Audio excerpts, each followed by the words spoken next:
सत्य नाम है साहिब बंदगी, सत्य नाम है साहिब बंदगी, सत्य नाम है साहिब बंदगी, सत्य नाम है साहिब बंदगी। बोलिए सतगुरुदेव की जय।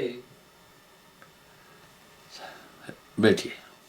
अभिगत की गति विगत है, मन बुद्धि चित्ते दूर। एक सीधी सी बात है, मनुष्य जो भी कर्म करता है, कर्म का अधिष्ठान मन और माया से है। पाप पुण्य यह दोनों बेड़ी, एक लोहा एक कंचन केरी।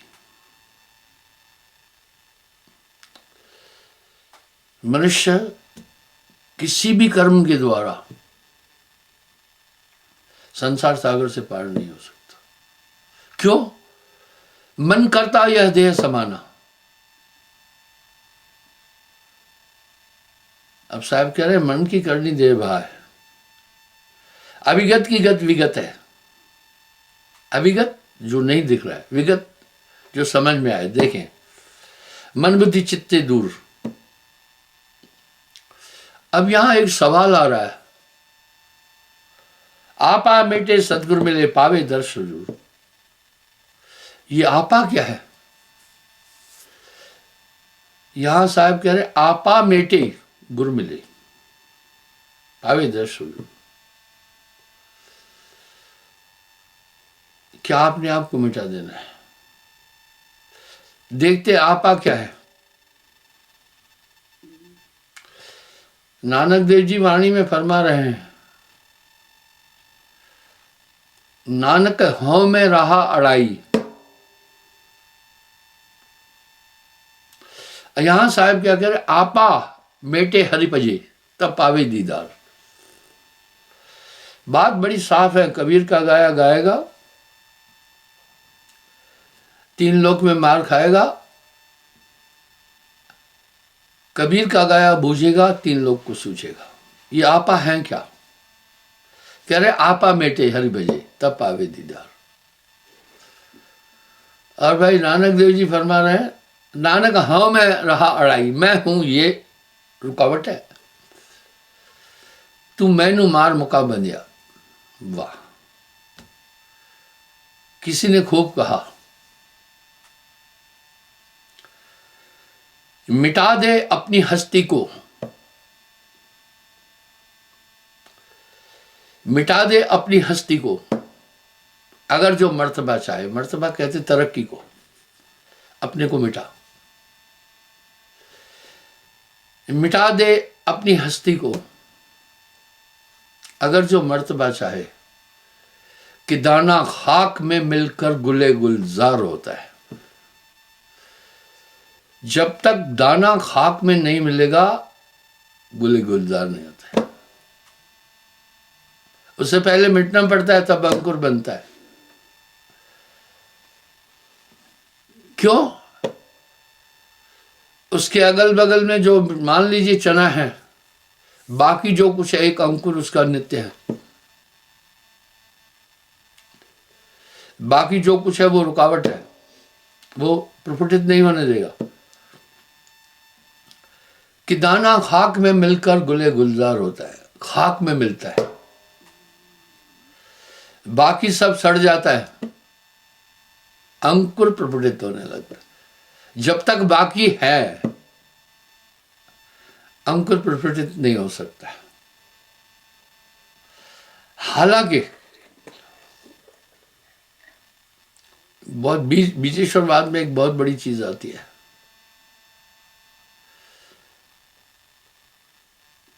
बीजेश्वरवाद वाले देखते हैं दाना प्रफुटित हो सकता है या नहीं। आप देखना किसी भी चीज में अंकुरण है। आप चने के दाने को देखना, एक मुंह निकला हुआ है, वह अंकुरण की ताकत है। गेहूं को देखना, मक्की को देखना, किसी को भी देखना, मटर को देखना। अब वो जीवित कैसे है? अंदर जो मटेरियल है, अब उदाहरण के लिए गेहूं का दाना, उसमें अंकुरण कहाँ से आया? जब हम गेहूं पीसते हैं तो उसमें सफेद आटा निकलता है, देखना। उस दाने को जीवित रहने की ताकत उस आटे से मिल रही थी। और जब धूल में जाता है तो बाकी सब मिट जाता है। अब इतने दिन जिंदा किससे रहा? क्योंकि जो आप देखते हैं आटा बना, आटे में थोड़ा लेसपन है, वो अंकुरण को जिंदा रखता है। पर जब उसे प्रफुटित होना है, गुले गुलजार होना है, तो बाकी सब मिटाना पड़ेगा। कि दाना खाक में मिलकर गुले गुलजार होता है। रंग लाती है हिना, हिना कहते हैं मेहंदी को। रंग लाती है हिना पत्थर पे पिस जाने के बाद। भाई मेहंदी का एक सिस्टम है, मेहंदी को उर्दू में हिना कहते हैं। रंग लाती है हिना पत्थर पे पिस जाने के बाद। एक रूल है, मेहंदी की लालिमा कैसे निकलेगी?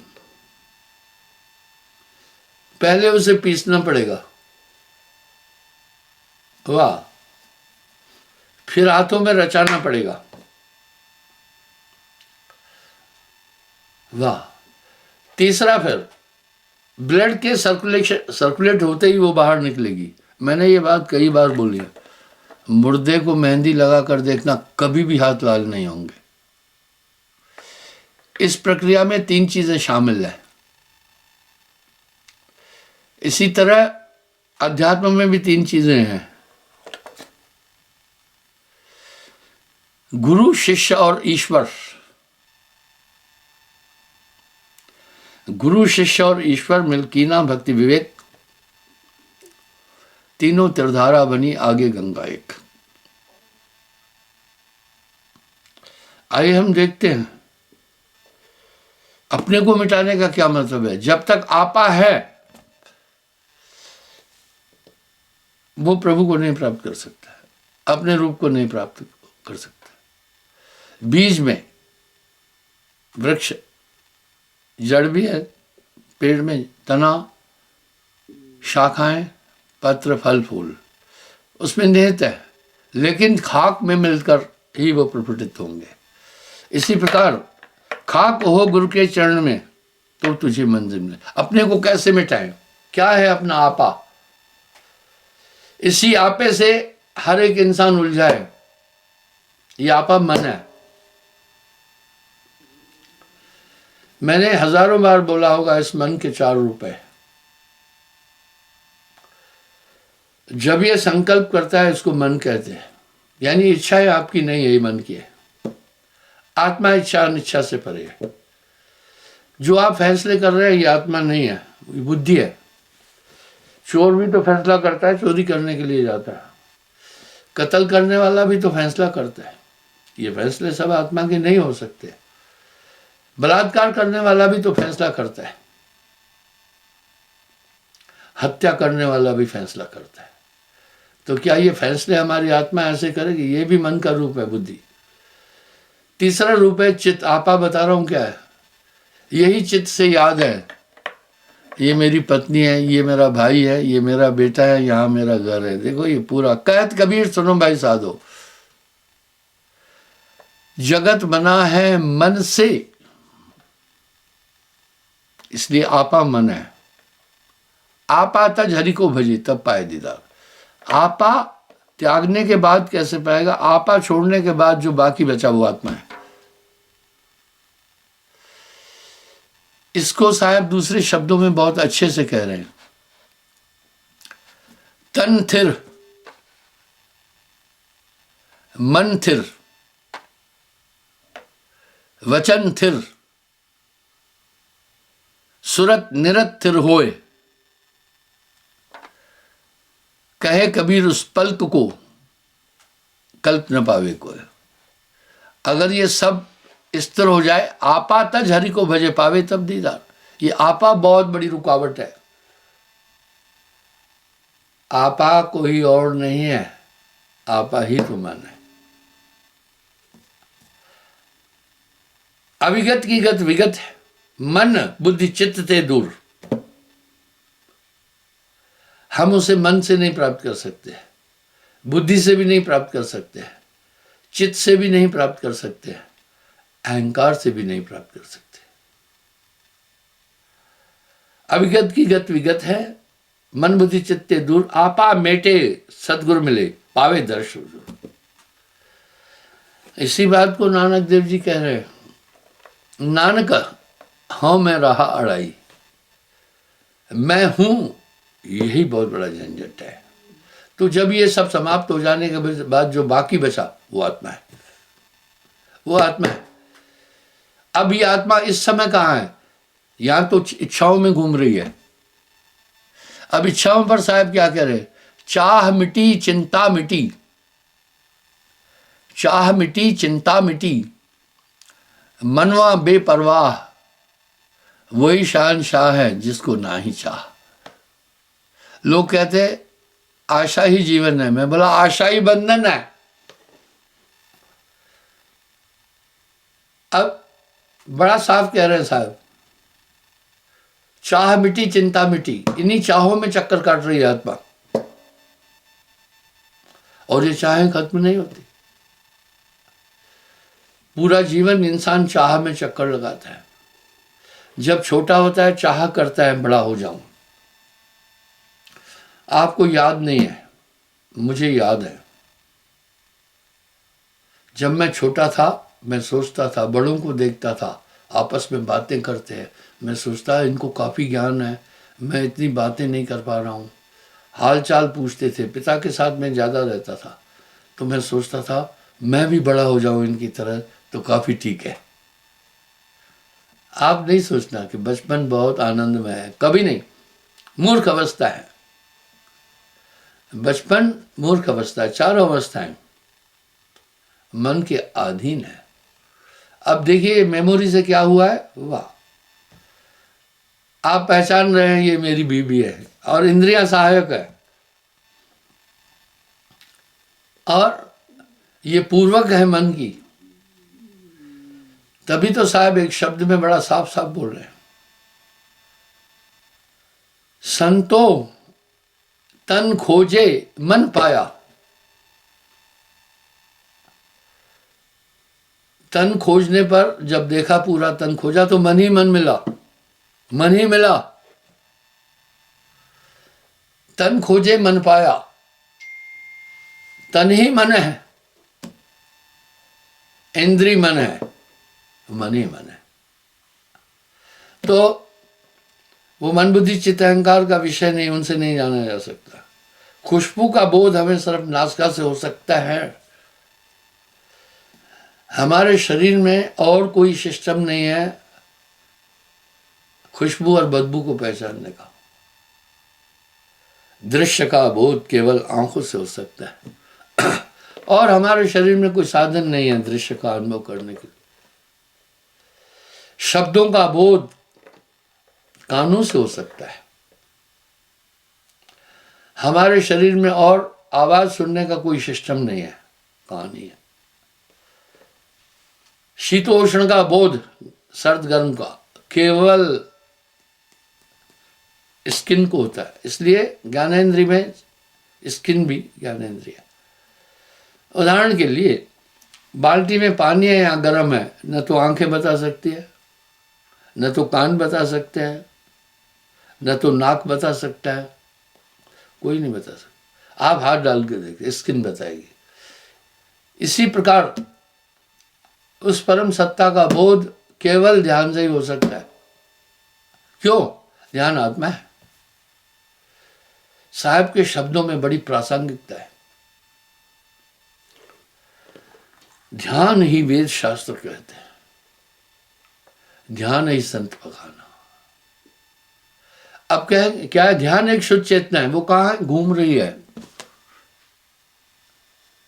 ध्यान कहाँ घूम रहा है? संसार के पदार्थों में बुरी तरह घूम रहा है। और आप ये अनुभव करते हैं जब ध्यान चला गया तो बाकी कुछ नहीं रहता है। कभी कभी आप किसी से बातचीत करते हैं, बरबस आप जानते हैं इस आदमी का अभी यहाँ ध्यान नहीं है, आप जान जाते हैं। आपने ये कैसे जान लिया कि इस आदमी का ध्यान यहाँ नहीं है? जब भी हम उससे बात करते हैं, किसी से भी, हमारी बातचीत वो जब सुनता है, उसकी प्रक्रिया उसके चेहरे पर, उसकी आंखों पर आ जाती है। उदाहरण के लिए किसी को गाली बकी तो चेहरे पर आक्रोश के भाव नहीं आ जाते। उदाहरण के लिए किसी को हमने चुटकुला बोला, मजाक की, तो मजाक के भाव भी हमारे आंखों पर नहीं आ जाते हैं, हमारे चेहरे पर नहीं आ जाते। ये है बॉडी लैंग्वेज। बहन जी आपने ठीक तो बोला, बाद में उलझ गई आप, है। इस तरह हम ये जान जाते हैं, यानी भाव शून्य होता है, उसके चेहरे पर प्रक्रिया नहीं आ रही है हमारी बात की। तो कभी कभी लाते भी, अरे कहाँ हो तुम्हारा ध्यान भाई, तो कहता हाँ हाँ, वो वापस आ जाता है इतनी में। इसका मतलब है हमारी पूरी इंद्रियों का संचालन भी तो हमारा ध्यान करता है भाई। ध्यान ही सब कुछ है, जो कुछ है वो सूरत है, कहे कबीर समझाए। अगर आप यहाँ ध्यान में बैठे हैं, आपका ध्यान कहीं और है, मैं जान जाता हूं ये बंदा मेरी बात ही नहीं सुन रहा है। हालांकि आंख भी खुली थी, कान भी खुले थे, सब चीज थी, लेकिन नहीं समझा। क्योंकि समझने वाली चीज थी ध्यान। सिद्ध हो रहा है हमारे ध्यान में बहुत शक्ति है। यही सुनता है, यही समझता है, यही देखता है, यही अनुभव करता है। इसलिए साहब अपनी वाणी में कई जगह सूरत को बहुत बड़ा महत्व दे रहे हैं, और हमारे यहाँ है ही सूरत योग। सूरत संभाले काज है, तू ना भरम भुला है, मन सयार मनसा लहर, बहे कतौ ना जाए। अब कहाँ चला गया वो आदमी भाई, कहाँ चला गया? जब वो आपकी बात नहीं सुन रहा है तो चला कहाँ गया? 24 घंटे मन संकल्प विकल्प करता है। मान लो आपको काके ने गाली बकी, आपका चित्त सर्कल किया घूमा, काके ने गाली बसी आम के बकी आम के पेड़ के नीचे, आप आम के पेड़ के नीचे चले गए, ठीक है। जहां का मेमोरी आपको आया उधर पहुंच गए आप। क्या आप हम सब ये जानते? हाँ जानते भी तो है। जब जिस आदमी से आप बात कर रहे हैं, आपकी बात नहीं सुन रहा है, वो भाव शून्य है, तो आप कहते भी हो, अरे भैया कहाँ चले गए हो? अरे वाह यार, कह भी रहे हो कहाँ चले गए हो, इसका मतलब वो कहीं चला गया है। यहां साहब ने बड़ा सहज शब्दों में बात कही है, तन रहते मन जाता है, मन रहते तन जाए, तन मन जब एक है रहे, हंस कबीर कहा है। और 24 घंटे इंसान की ये सुरती घूम रही है, 24 घंटे। ऐसा कोई टाइम नहीं है जबकि आपका चिंतन रुका हुआ हो। या तो कुछ याद करते हैं, या तो कुछ प्लानिंग करते हैं, या तो कोई इच्छा आती है, यही तो मन है।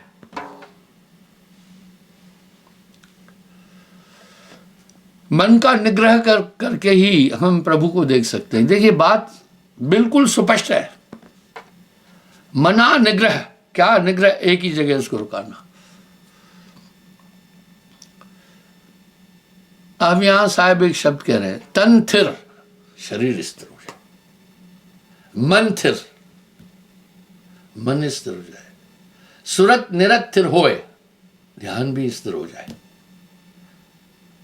सुरती भी स्थिर हो जाए। कहे कबीर उस पलक को कल्प न पावे कोई, एक पल वो ऐसा आ जाएगा तो बहुत कुछ हो जाए। लेकिन ध्यान देना, यहां साहब क्या कह रहे, सोवत जागत धर धर मारे। आपके ऊपर मन से उठने वाली हर भावना कल्पना का असर पड़ता है। आपके ऊपर मेमोरी से जो चीजें याद की, दुख की, तो दुख भी हो, दुखी उस समय आ जाता है। इस तरह मन की तरंगे हमेशा चलती रहती है। आपकी आत्मा को भ्रमित करने वाला और कोई नहीं माना है। अब यहां साहब क्या कह रहे हैं, सोवत जागत धर धर मारे। ये छोड़ता नहीं है। सोते जागते धर धर मारता है। आप देखना उधेड़ बुन में आदमी लगा हुआ है। कई कई आदमी तो ऐसे हो जाते हैं, सड़क पर चलते भूल जाते हैं कहाँ हूँ, तो ड्राइवर बेचारा हॉर्न बजाकर उसको सतर्क करता है, अरे कहाँ है। वाह भाई वाह, इसलिए सूरत संभालना है। क्यों? जो कुछ है वो सूरत है, यही समझती है, यही देख सकती है, यही सब कुछ कर सकती है। इसलिए इसी को मन सवार, सूरत पर सवार होकर मन घूमता है।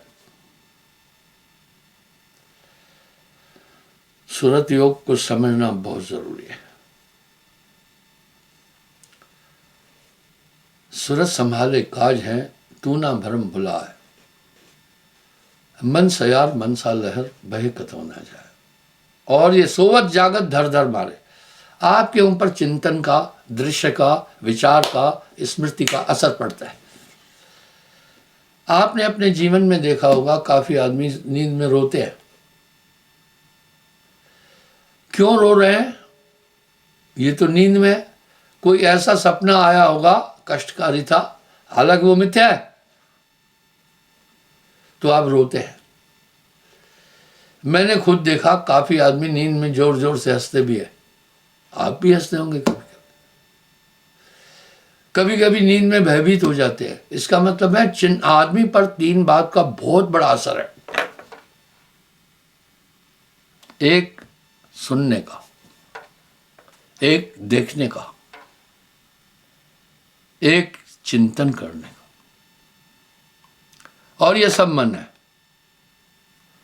मन के अंग पर साहब ने खूब कहा, मन स्वरूपी देव निरंजन तोह राख भरमाई, हे हंसा तू अमर लोक का पड़ा काल बस आई। तेरा बैरी कोई नहीं है, ये मन है।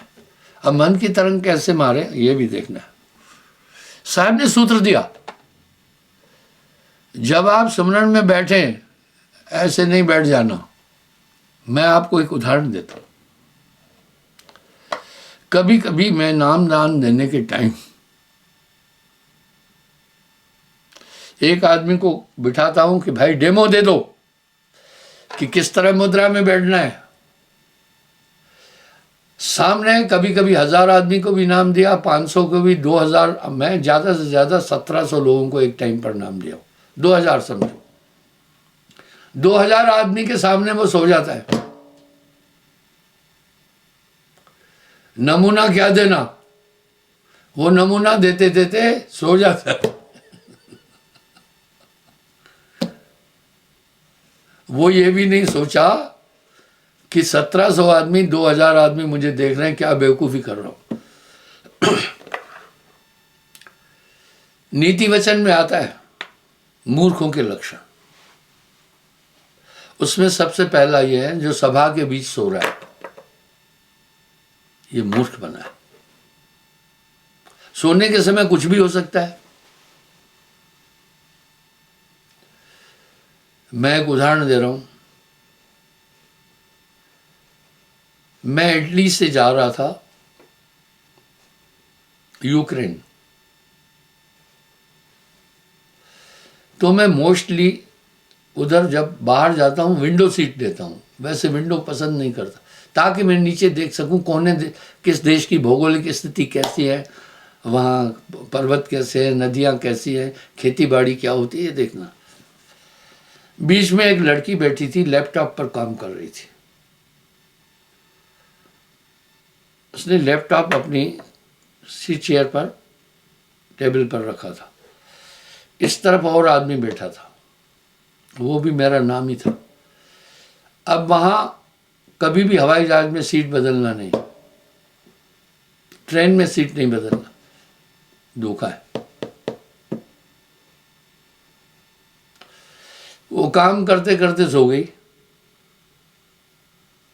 लड़की थी, उसने अपना सर मेरे कंधे पर रख दिया। मैं कहा सोने तो थक गई है। मुंह से लार गिरने लगी। मेरा ये पूरा शोल्डर थूक से भर गया।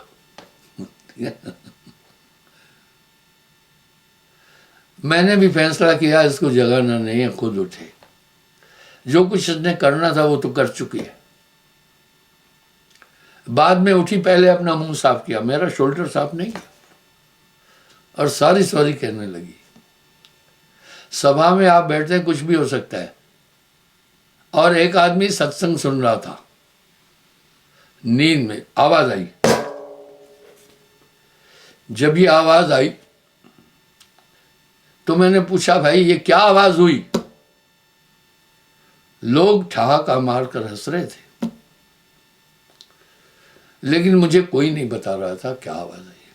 अरे मैंने बोला, ऐसी आवाज आई, क्या आवाज आई है? तब एक ने कहा, गुरुजी ये सो गया था, इसका माथा जमीन से ढक रहा है। सोचो, मूर्खों के लक्षण में आता है सभा में बैठ करके सोना। नींद एक अचेतन अवस्था है, इसमें कुछ भी हो सकता है।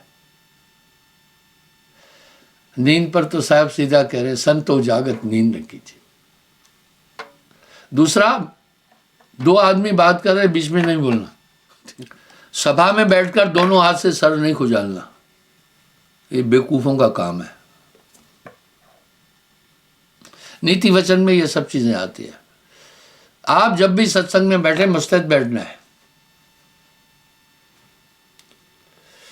मुझे करीब 55 साल होने वाले हैं दीक्षा देते, तो मैंने कई नज़ारे देखे हैं। सत्संग में आदमी कैसे लुढ़क जाता है, कैसे सो जाता है, ज्ञान है। इसी प्रकार दुनिया में सबसे बड़ा मूर्ख वह है जो अपनी मन की स्थिति को नहीं जानता, वो बुद्धिहीन है। पर मन पर जो असवार है, ऐसा बिरला कोई कबीरा। 24 घंटे इस पर नजर रखना, सोवत जागत धर धर मारे। आपको कभी कभी दुख की बात याद आ जाती है, दुखी हो जाते, कुछ सोचते हैं तो। सुख दुख मन की कल्पना है, इससे परे होना है। साधन क्या है? सुमरण। जब आप सुमरण कर रहे हैं, सुरक्षित है। क्या बात है साहब। जब तब संयम साधना सब सुमरण के मां है। कबीर जाने संत जन सुमरण समकष है। और वो मूर्ख है जिसके दांत साफ नहीं है, अपने हाथ पांव साफ नहीं रखता है, जो कपड़े मैले पहना हुआ घूमता है, वो मूर्ख है। और जो ससुराल में जाकर बसता है, वो मूर्ख है। बिना परिचय किसी बड़े शहर में जाता है, वो मूर्ख है। मूर्खों के लक्षण तमाम है। इस तरह से आप, वो है सबसे बड़ा ज्ञानी। जब तब संयम साधना सब सुमरण के मां। जो सुमरण कर रहा है, उसने बुद्धि को कंट्रोल किया, उसने चित्त को कंट्रोल किया, उसने मन को कंट्रोल किया, उसने इच्छाओं को कंट्रोल किया। ये सुमरण साधारण नहीं समझना। तभी तो साहब कह रहे हैं, नाम जपे ते परम से आने। वो बहुत बुद्धिमान है। जब तब संयम साधना सब सुमरण के मां। कबीर जाने संत जन सुमरण समकष है। सभी क्रियाएं इसकी क्लोज हो जाएगी जब आप सुमरण कर रहे हैं। ये एकाग्रता का सबसे बड़ा साधन है सुमरण। क्षमा चाहता हूं, समय हो रहा है। कल पुनः मैं हाजिर हो जाऊंगा। नाम है साहिब बंदगी।